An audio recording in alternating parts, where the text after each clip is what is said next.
Faster than a speeding bullet. More powerful than a locomotive. Able to leap tall buildings at a single bound. Look, up in the sky. It's a bird. It's a plane. It's Superman.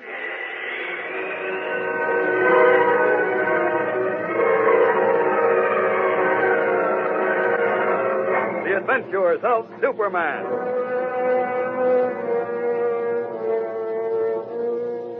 When the planet Krypton, home of a race of supermen, exploded into dust, the sole survivor was an infant boy who had been shot to Earth in a sealed rocket. Today, that boy, grown to manhood, is known as Superman, sworn enemy of the forces of evil.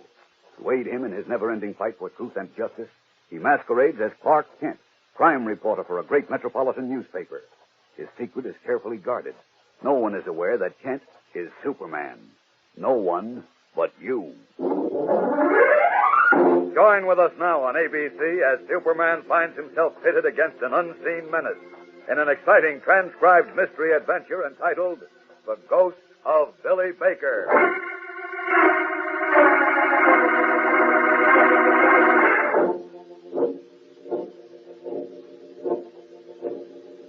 There is nothing quite so dark and silent as the bowels of the earth.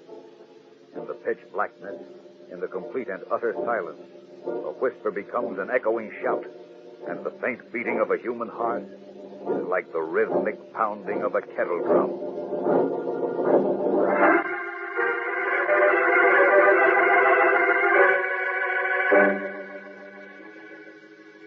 The little coal mining town of Honaker is a disordered settlement of 30 or 40 dirty, clapboard houses, 2 company stores, and a saloon. Above the town, joined to it by 2 narrow roads, is the Honaker Valley coal mine, a savage, ugly black scar on the side of a wooded hill. As our story begins, Clark Kent and Lois Lane, reporters for the Metropolis Daily Planet, are riding up one of the roads in an ancient car driven by the local taxi man. Now, can't take you no further. They got the gate closed. You'll have to walk rest of the way. How far is it? Ain't far, a couple of 100 feet. It's the building with the light in the window. I see it. Uh-oh, watch the running board, Lois. It's loose. Been meaning to nail that up. Might be a good idea. What do we owe you, Skipper? That'll be $2. Clark, hadn't we better have him wait? It's getting dark. We'll never find our way back to town. How about that, Skipper? Can you wait for us? It shouldn't be more than an hour. Sorry, mister, but I can't do it. Gotta meet the 647 going east. Okay. Forget it, Skipper. Here's your $2. Much obliged. If you get stuck now, you just hike up the telephone, sing out for old Luke. That's my name. I'll be up fast as Betsy here will carry me. Well, thanks. Thanks a lot. Don't mention it. Well, night now. Good night. Good night. There's a character for you. For you, not for me. Old Luke and Betsy. Combined age, 150. Both still running. You think we'll be when our combined age is 150? I'd rather not think about it now. Let's get this over with and get back to civilization. All right. Is that the gate he was talking about? I don't see any other. How can we get in if it's locked? I don't see a soul around. Oh, he said closed, not locked. Now, let's try it. Oh, dear. You know, Clark, I think the chief is suffering from premature senility. Why? Is this what you call an assignment for the 2 best reporters in the shop? Oh, thanks, Lois. Thanks. For what? Including me and the 2. Well, you are. Thanks again. Now, really, does this make sense? Trekking all the way up here just because some stoop put a story on the wire service that the mine is haunted. I ask you. The gate is open. Enter. Why couldn't he have sent Earnshaw or Kelly or Levine? Ours not to question why, ours but to do or die. Oh, hogwash. We should have questioned it. You know how he is. He gets fixation. Well... All of a sudden, a haunted mine story is more important than life itself. I don't know how you feel about it, but from now on, I'm... Hold it, Lois. What's the matter? Someone's lurking in the shadow of that building. Where? Over there. I don't see anyone. It's a little old woman. Look, here she comes.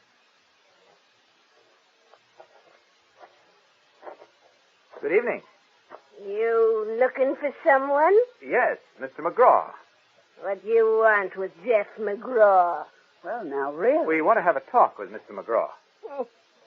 Strangers to these parts, ain't you? Yes, and we have no intention of becoming permanent residents. Is that Mr. McGraw's office or house? Don't rush so, girlie. This time plenty. Everything's standing still, kind of, my boy. Dump cars sitting on the track. Engines quiet. Not a soul stirring underground, count of my boy. What? Wouldn't think Billy could do all that, would you? But he done it. Yes, sir. He sure enough done it. You ask Jeff McGraw. He'll tell you. Is Mr. McGraw in that building? Yes, sir. He sure is. You ask him what Billy Baker done. You just ask him. Come on, Lois. First Luke and Betsy, and now this. What on earth was she talking about? Everything's standing still on account of her boy. What she means, I guess, is that the mine's closed down. Oh, who's her boy? From all indications, Billy Baker. And who, pray tell, is Billy Baker? I don't know, but please get that chip off your shoulder before we meet Baker. Baker? I mean McGraw. Not his fault we're up here. Don't blame him. I know whom to blame. Okay. Are you all set? Now, Clark, I'm not a child. Go on, knock.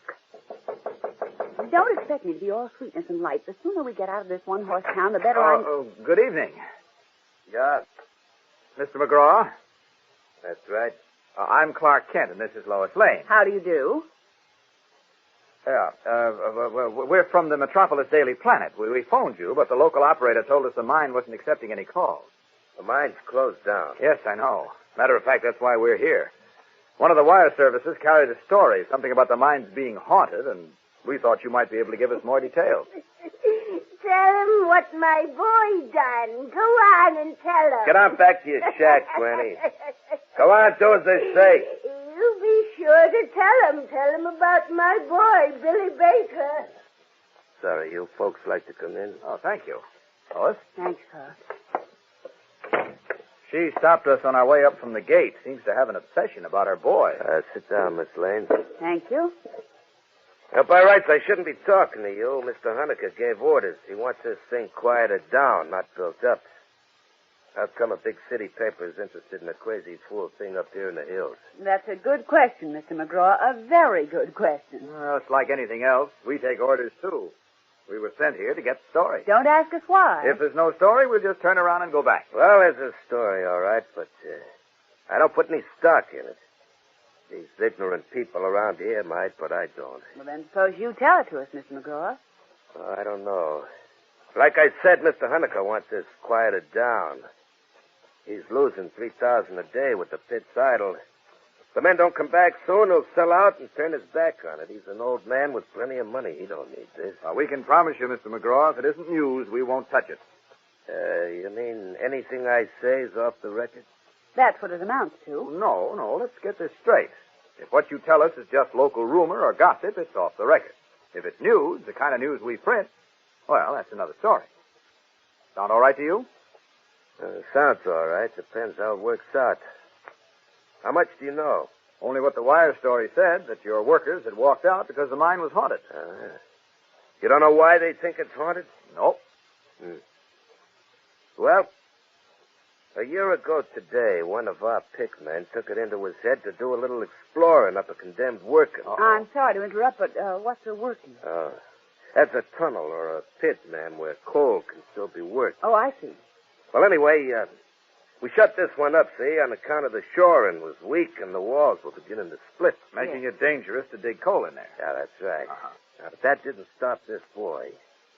He knew the working was marked off, but he went in anyway. Well, why would he? Well, we had kind of a bonus deal on that. See, coal was short, and I guess he figured he'd hit pay dirt. I see. Now, there was plenty of coal in the working, but it was too dangerous trying to get it out. Uh-oh. I can guess what's coming. You guessed right, miss. He put the pick into the walls a couple of times, and before anyone could shout him out, the shoring and the walls came down on top of him. Wow. 1,000 tons of coal and rock. Don't suppose you got him out alive. Never got him out at all. Wasn't even any sense trying. You mean he's still buried in the mine? Yeah, that's right, ma'am. His folks signed a paper saying it was all right. Oh, how awful. Mr. Honecker agreed to take care of him for the rest of their lives, even though it was the boy's fault. Oh. Would have cost $50,000 to sink a shaft and dig up that stuff, so we brought his minister up, said a few words over him, and let him lay peaceful. What was his name, Mr. McGraw? Billy Baker. Billy Baker? Didn't know him, did you? Well, no, but... That old woman mentioned his name to us. Oh, she's his mother. Oh. You see, his father died 3 or 4 months ago. We gave her a shack on the mine property. She kind of cleans up around the office, you know. Everybody around here knows her and understands. Uh-huh. Well, let's get back to the story. You left Billy Baker buried in the old mine. Yeah, that's right. Year ago today. Well, this morning when the night shift came up out of the work and they spread the rumor, they could hear Billy Baker's ghost down there. What? Yeah, that was all the day crew needed. Most of them are from the old country, and a lot of these people, well, you know, they're superstitious. Well, of course. Well, they wouldn't go near the shaft. Finally, I went down. Of course, it was just a lot of cock and bull. What did the men say they heard? Oh, who knows? Some creaking and groaning, I guess.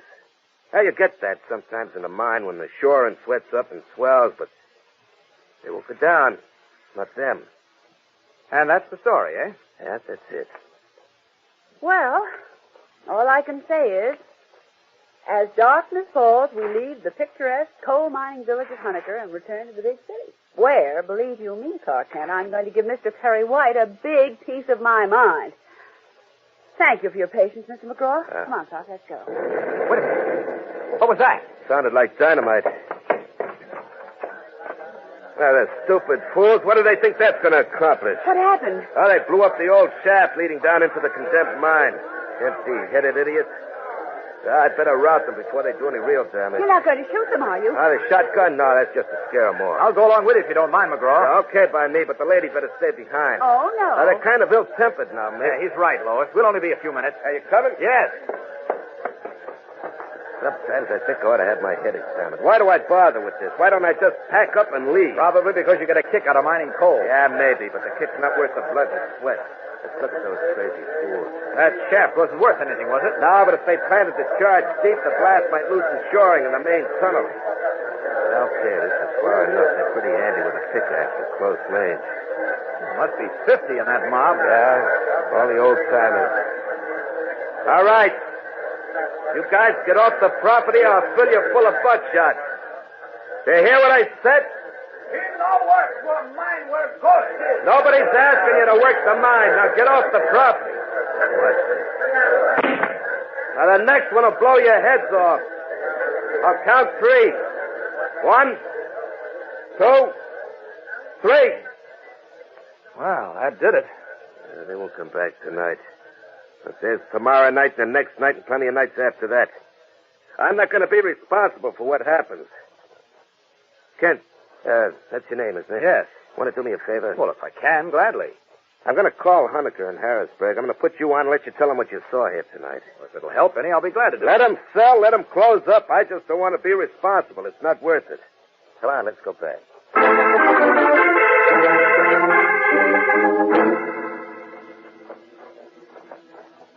He needs this mine like he needs a hole in the head. He's got 5 open-faced pits over near Scranton. The only reason he's held on to this one's because they named the town after him. When I get him on the phone, you tell him what those crazy miners did here tonight. Maybe that'll convince him, huh? Hey, what happened to Miss Lane?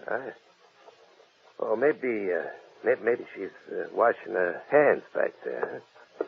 Huh? Lois? Lois! That's funny. She didn't follow us, did she? I don't think so. Lois! Lois! You don't think maybe she got sore and hiked into town? No, not in the dark. No one else around, is there? No one except me and Granny Baker. But she couldn't have gotten far, Kent, no matter where she went. She was only gone 5 minutes. I don't see a sign of anyone out here. Yeah, it's too dark, huh? No, there just isn't anyone. Lois! Lois! Well, she'd have heard you by now if she was around. How far is it to town? Half mile down the hill. No, she wouldn't try it alone at night. Hey, what was that? Sounded like the slack chain on the main shaft elevator. Come on, let's get a look.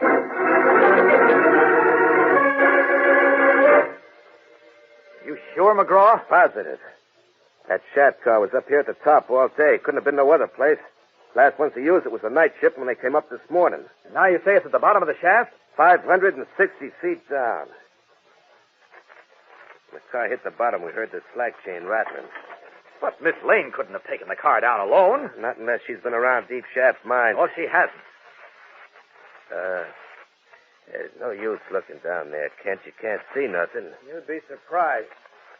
I can see the elevator car, and I see two people walking along a tunnel. What? Hey, what are you handing me? No man alive can see down that shaft. One of them is carrying a miner's light. It's that old woman. Granny Baker? Yes.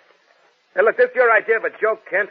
I just finished telling you that shaft is 560 feet deep and pitch dark. Take my word for it. They're down there, Lois and the old woman. How do we bring that car up? Now, wait a minute, Kent. In the first place... Look, McGraw, I'm not going to stand here arguing with you. Miss Lane is down in that mine with a demented person. She's in danger. Now, take it easy. Take it easy, Kent. Granny Baker's harmless. She wouldn't hurt a fly. Well, why did she take Lois, Miss Lane, down into the mine? I'm not sure she did because you say so. Don't make it so. McGraw, either you bring that elevator car up or I'll go down that shaft under my own power. Man, you're talking crazy. Am I? Well, to do it, I'll have to put you to sleep. So make up your mind and make it up fast. Okay, if that's the way you want it.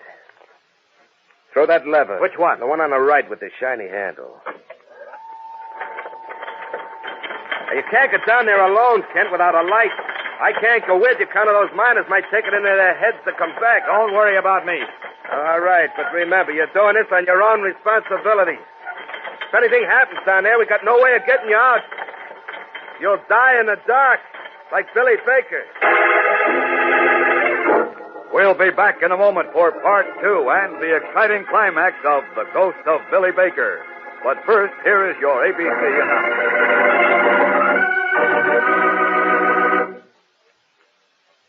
Most of you listeners are well aware that millions of people in Europe are seriously in need of food and clothing. But not all of you are completely familiar with CARE. C-A-R-E. This is shown by parcel post figures. You see, exclusive of CARE packages, private persons sent $250 million worth of relief and gift packages to Europe last year alone. Now, CARE buys its supplies in huge quantities and operates on a non-profit basis. For $10, CARE sends airmail one of several different types of packages to whomever you designate in 15 different countries. Each food package is designed to supplement the rations of a family of 4 for a month. Just send $10 to CARE New York for a food package or specify one of CARE's other packages. Give your name and address and the name and address of the recipient. You'll receive a signed receipt upon delivery. Remember, send more for less through CARE. And now, back to the adventures of Superman and part 2 of The Ghost of Billy Baker.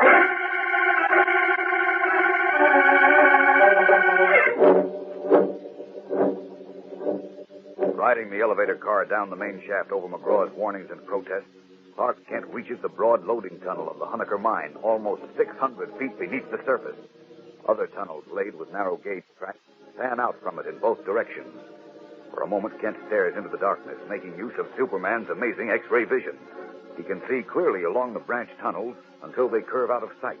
But curiously enough, he cannot see through the thick black walls, for, unknown to him, the coal mine is laced with deposits of lead, the one substance through which his X-ray vision cannot penetrate. Puzzled and confused, Kent starts down the main tunnel, calling for Lois. Lois!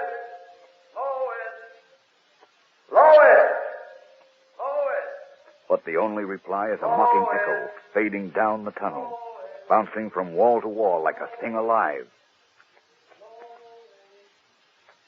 Meanwhile, some distance from the main shaft, Lois and the old woman, Granny Baker, are approaching what seems to be a dead end, a heap of coal and rock and rubble reaching to the tunnel ceiling.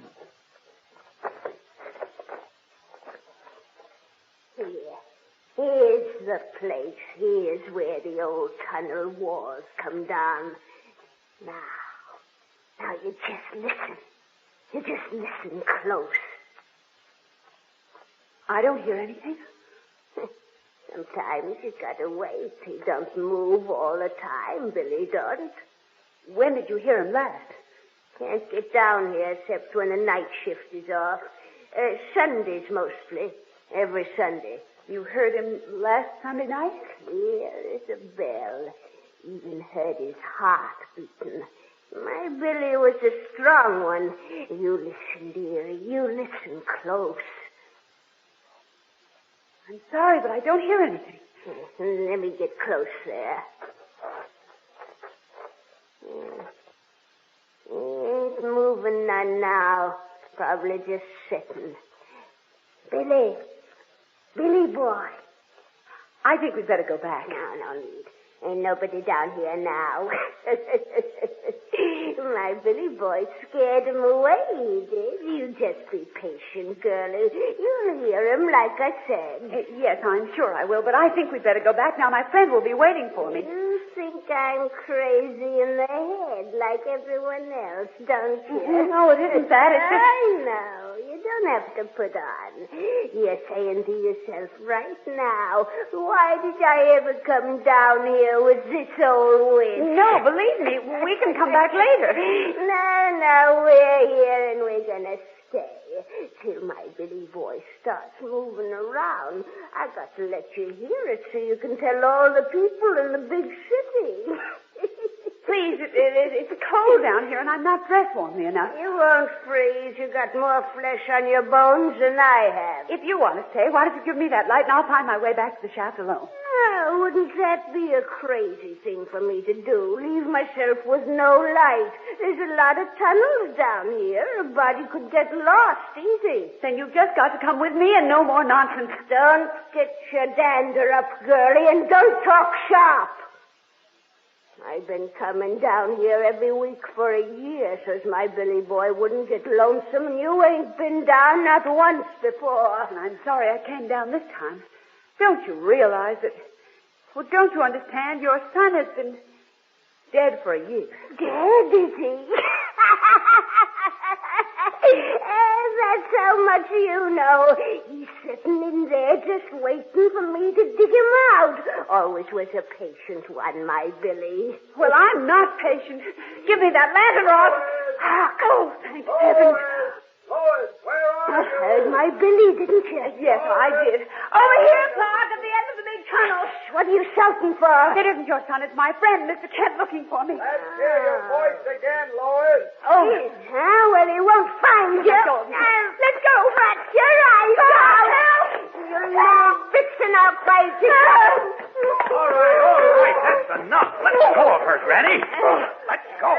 She was choking me. You leave me, Billy. Stop it, Granny, or I'll have to spank You you. lay a hand on me and my Billy will thrash you good. All right. Calm down. Take it She's easy. crazy, Clark. She's stark raving mad. Yeah, I know that's what you thought all along, but you're wrong, you see. She hears her son moving around behind that heap of rubble. I don't think I know. Says she heard his heart beating. And good and strong it is, too. Yeah, well, let's go back to the elevator shaft, Granny. We can talk about it there. No, I got to wait until my Billy boy starts moving around so I know he's all right. But I had to put up with it. Why on earth did you come down here with her? No use you two whispering. It won't change matters none. Granny, listen to me.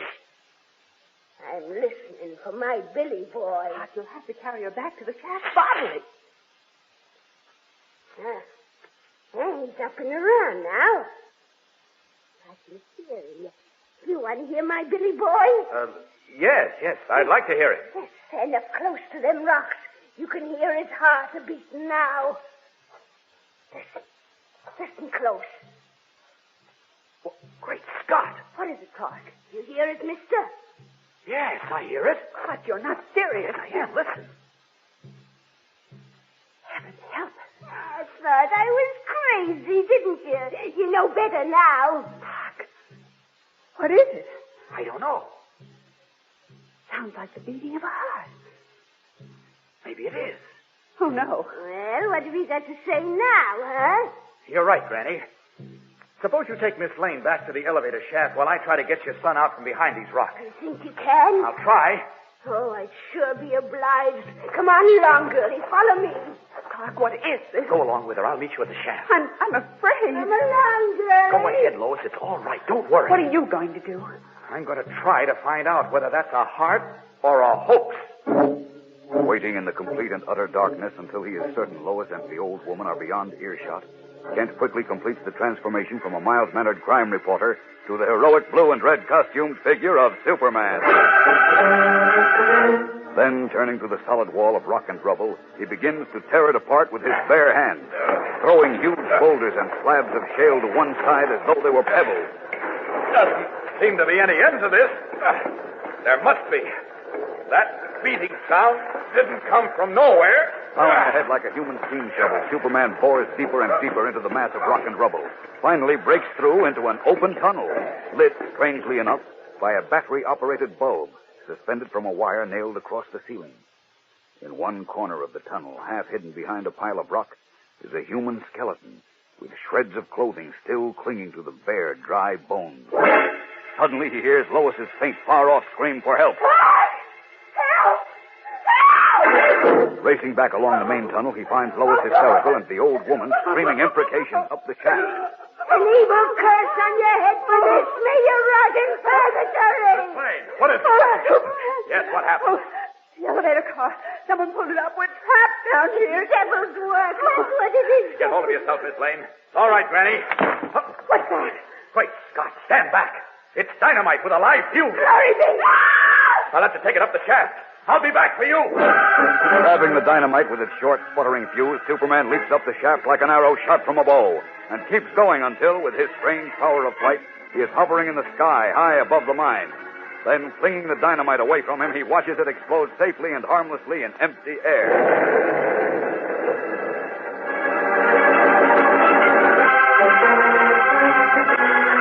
But his work is not done. A human figure is running from the mine shaft to the company office.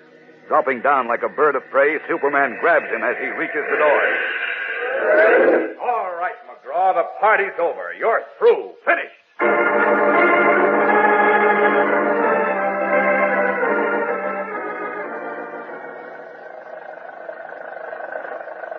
Start from the beginning, Clark, and tell it to me slowly. Well, McGraw discovered another entrance to the portion of the mine that collapsed last year and trapped Billy Baker. It was a tunnel on the other side of the hill. Yes? He followed the tunnel a couple of months ago, discovered Billy Baker's body, and something else. What?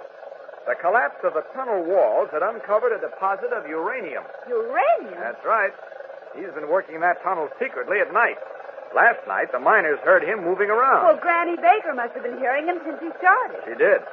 When he worked it Sunday nights, he wasn't too concerned about keeping quiet because he thought the mine was empty. But, Clark, what was that heartbeat we heard? Well, he had a Geiger counter. That's a device to check the presence of uranium. Yes, I know. Well, the slow ticking of it from behind that wall of rock and in that echoing tunnel sounded like the beating of a heart. And he did all this secretly in the hope that he could get the uranium ore out for himself? That's right. Now, from what the sheriff told me, if the local miners don't lynch him, he'll have plenty of time in jail to think things over. Well, here's the railroad station, Paul. The train ought to be coming in soon. Well, thanks a lot, Luke. $2, right? Yeah. Let's fly. Oh, watch that running board, Lois. I'll be getting that fixed one of these days. Well, drop me a card when you do. Say, I meant to ask you, lady. Yes, Luke? Here, tell that feller Superman was up to the Hunniker mine. Any truth in that? You better ask Mr. Kent, Luke. He seems to be Superman's general manager. Ha ha.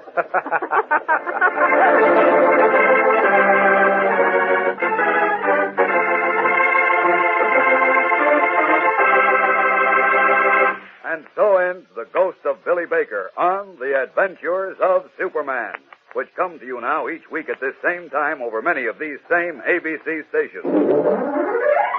Listen again next week to another exciting Superman adventure story. Superman is a copyrighted transcribed feature appearing in Superman DC comic magazine and brings you radio's most fabulous character in thrilling stories of action, mystery, and adventure. So be sure to listen when you hear the familiar cry. Faster than a speeding bullet. More powerful than a locomotive. Able to leap tall buildings at a single bound. Look, up in the sky. It's a bird. It's a plane. It's Superman! This is ABC, the American Broadcasting Company.